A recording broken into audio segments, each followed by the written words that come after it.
What's up, guys? MTG Mad Tech Gaming here, and today instead of a video, I'm here with a commentary. If you don't know, I have a podcast channel. Me and my friend has a podcast channel called Comic Book Nerd Society, where we basically talk about, comic book nerdy stuff. But in one of my podcasts is on that channel. Well, one of his podcasts is because this is really his channel overall. He just let me join along. But on one of the podcasts it was about Warframe. It was a Warframe Lore podcast. And in that podcast, I was kind of all over the place. So I promised that I was gonna make a commentary video to make my point, so I can get my point across. And forgive me, I just woke up, so man, my voice may sound weird or my eyes. But anyways, I just want to tackle the 3 reasons why you should want to get Warframe. And then later on in this commentary, I will get on, to a little bit a story about Warframe, a little bit of lore. But 3 reasons why you should want Warframe. It's free.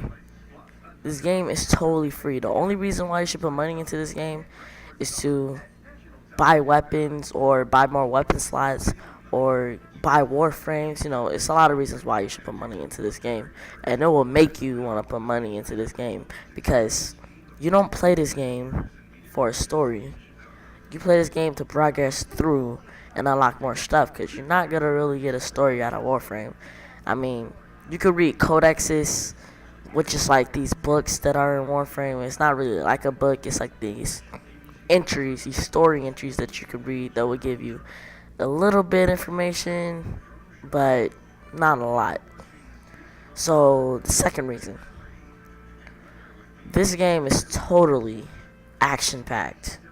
I mean, not action packed, but everything that I do in this game, just to the way I run, to the way I swing my sword around, to the way I shoot my gun, it looks amazing. But really, what I mean by action packed is good gameplay. This game has totally good gameplay. I mean, like, the controls. I don't think the control. Yeah, the controls fall in the gameplay, but the controls, you'll easily be able to adapt to them. You can configure the controls to your liking. It's pretty freaking awesome. And I forgot. Yeah. So about configuring your controls, it's pretty easy. You can just do whatever you want with the controls, so you can adapt to them. But you shouldn't really have to do that. The default controls are pretty easy to get used to. Sorry, I'm saying so much as I just woke up. I forgot what I was about to say. But let's do the third reason. It has good graphics. The graphics, good quality graphics. The graphics are pretty good for a free-to-play game. I'm not saying if a game is free-to-play, it should have terrible graphics. I mean, this game just delivers a lot, It's nice to have a free-to-play game with good graphics. And, it's just freaking awesome. I forgot what I was about to say. That's why I said freaking awesome. But just look at the way the gold glimmers off of my Mac Prime. Just shimmers, glimmers. I don't know if I just used the right word, but just look at the way it shines as I enter the different rooms. It looks pretty amazing, man. This game has a lot to deliver, like I said, a lot to offer. Okay, so now let's talk about the story. So, it's not really the story. This is just what you'll see. Okay, so in Warframe, you're just intergalactic space ninja that has been awoken from a cryo tube to restore order in the galaxy. Now, a cryo tube, if you don't know, it's from kind of from Halo. It's used in a lot of galactic space movies, space fantasy movies. But it basically preserves your age for a long period of time, so you won't get old and die. But you're awoken by this figure called Lotus. Now, Lotus, no one really knows. I think she's a human. I don't even know myself. But she seems like a human. She's a female. But she's a human with no emotions at all. Like, everything that she's saying, she sounds like a robot. But she looks like a human. She don't sound like a robot, just her emotion. She's emotionless. But anyways, you're awoken by Lotus. Like I said before, to restore order in the galaxy. But not in suits, like in a court case. See what I did there? But in exosuits. Now, These exosuits, or warframes, will grant you 4 different abilities for each suit. Each suit has like their own type of theme that they revolve around. So, by me, my theme, check this out. Ash, he's a stealth warframe. So that means 4 of his abilities will include stealth, pretty much. So, his first ability, he can throw a ninja star. Depending on what mods you use, depends on how much like ninja stars that you throw. His second ability, he can turn invisible. That I think that's pretty awesome. Depending on what mods you use, like duration-based mods, which means like time, he can be invisible for a long period of time. Uh, his fourth ability, he can teleport. You have to be aiming at an enemy so you can teleport to him, and it staggers them so you can like finish them and do a stealth kill on them. And if you didn't see before when I was just hopping around everywhere, that was called Blaze Storm.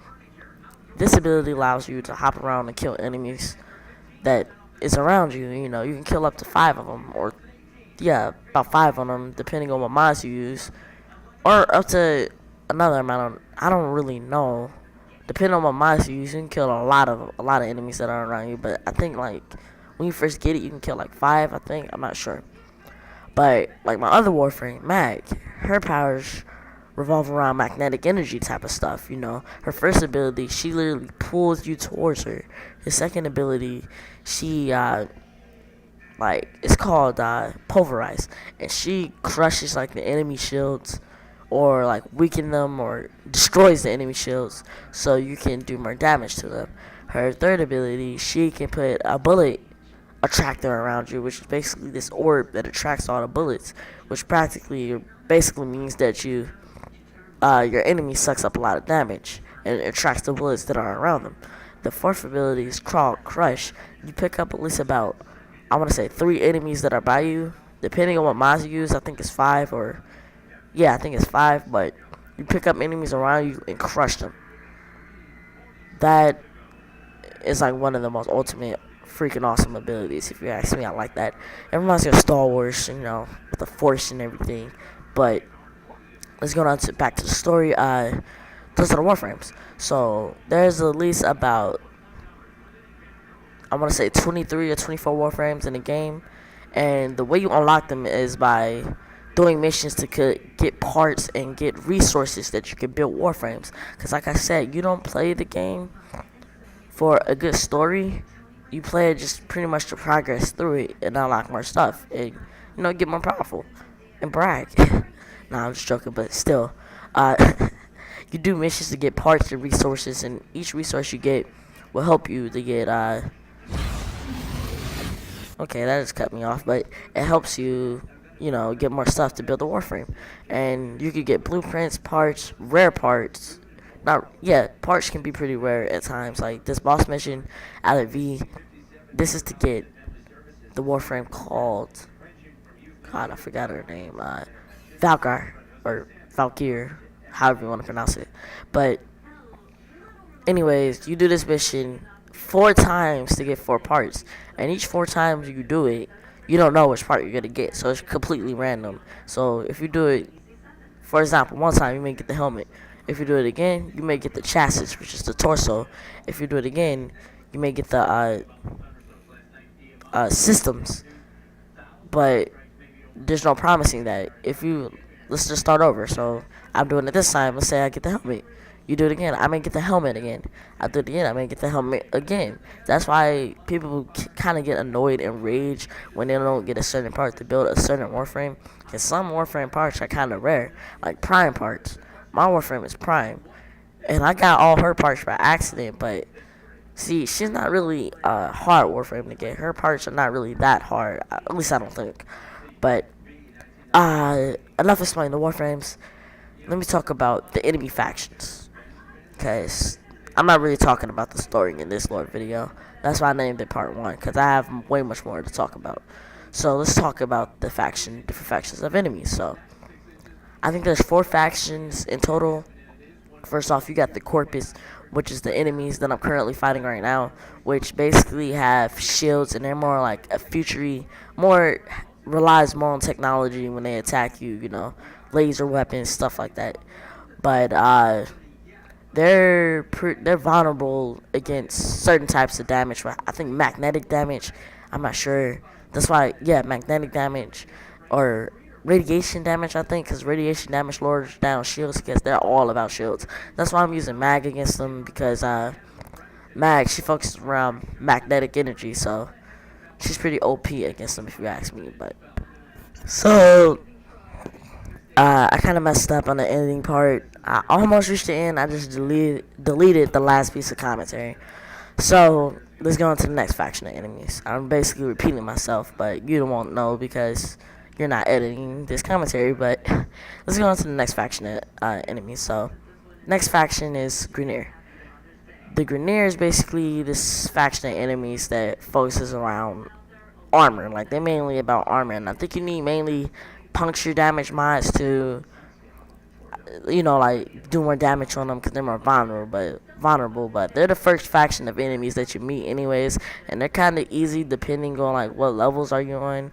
Because higher levels of enemies are very hard. So don't get me wrong, they can be very hard too. But first you start off on Earth, you gotta realize that they're pretty easy. And Corpus are kind of challenging a little bit, but they're not that hard either. But let's get on to the third faction of enemies, Infested.